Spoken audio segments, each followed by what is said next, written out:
Saudara-saudariku yang terkasih, hari ini gereja merayakan Hari Raya Tubuh dan Darah Kristus.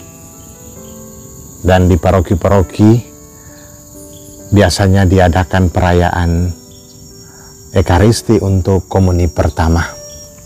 Anak-anak yang sudah cukup umurnya, yang telah mendapat pendidikan, pembinaan untuk siap menyambut tubuh dan darah Kristus dalam rupa hosti dan anggur. Dan perayaan ini adalah perayaan yang mengingatkan kita akan perjanjian kesetiaan Allah dengan umat manusia. Allah memberikan janjinya dengan menyelamatkan kita, dengan mengutus Yesus Kristus putranya. Dan janji itu dikatakan sendiri oleh Yesus dengan mengatakan, ambillah, inilah tubuhku, inilah darahku, sebagai perjanjian baru. Kalau namanya perjanjian baru, ada yang namanya perjanjian lama. Perjanjian lama kita dengar dalam bacaan pertama dari Keluaran, yang mengisahkan antara janji Allah dengan Musa bersama dengan orang Israel. Mereka berjanji dengan ditandai oleh darah korban, darah hewan yang dicurahkan, yang kemudian diperciki sebagai tanda perjanjian antara Allah dan manusia. Dan kini bukan lagi darah hewan, tetapi dikatakan dalam bacaan kedua adalah darah Yesus Kristus putranya. Darah putranya sendiri yang dicurahkan untuk menyelamatkan umat manusia.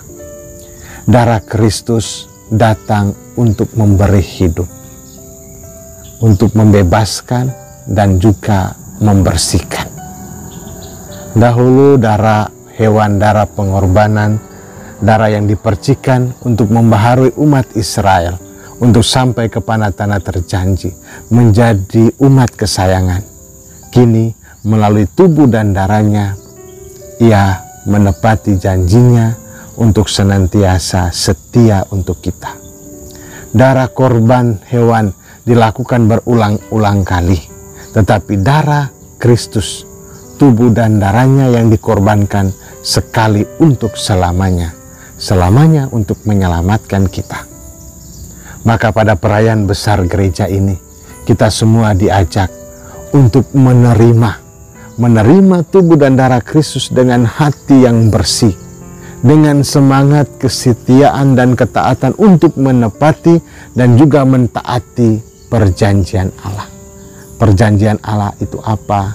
Lewat sabda-sabda yang telah disampaikan oleh Yesus sendiri kepada kita, yang didasari oleh kasih. Semoga tubuh dan darah Kristus yang kita terima bukan sekedar roti, bukan sekedar anggur, tetapi sungguh-sungguh menyatu di dalam hati dan hidup kita, menyatu di dalam karya-karya kita, menyatu dalam pengalaman-pengalaman hidup kita. Kita yang sudah bersatu dengan Kristus dalam tubuh dan darahnya diajak untuk memperbarui hidup kita, untuk menjadi anak-anak yang baru, anak-anak yang bersatu dengan Kristus, anak-anak yang dibebaskan, anak-anak yang diselamatkan. Sehingga kita pun diajak untuk berbagi, memberi diri bagi orang lain. Ambillah, ambil apa yang kita punya dengan sukarela. Berikan yang terbaik dari dalam diri kita, karena kita tahu Kristus sudah memberikan kepada kita harta yang paling baik. Kristus sudah menepati janjinya, karena Allah sudah menepati janjinya dalam Kristus itu sendiri. Semoga perayaan tubuh dan darah Kristus ini menghantar kita semua untuk bersatu dengan Kristus, mentaati perintah-perintahnya, setia menjalani janji-janji yang sudah kita terima, dan kita tahu Allah akan membebaskan kita. Saudaraku yang terkasih, kalau kita sudah bersatu dengan Kristus, dengan menerima tubuh dan darahnya, maka kalau buat janji, jangan ingkar janji. Kalau sudah buat janji, maka tepati janji. Kalau sudah buat janji, jangan bikin janji palsu, tetapi janji yang menyelamatkan, janji yang menghidupkan, dan janji yang bisa membebaskan semua orang. Tuhan memberkati, Bapa dan Putra dan Roh Kudus. Amin.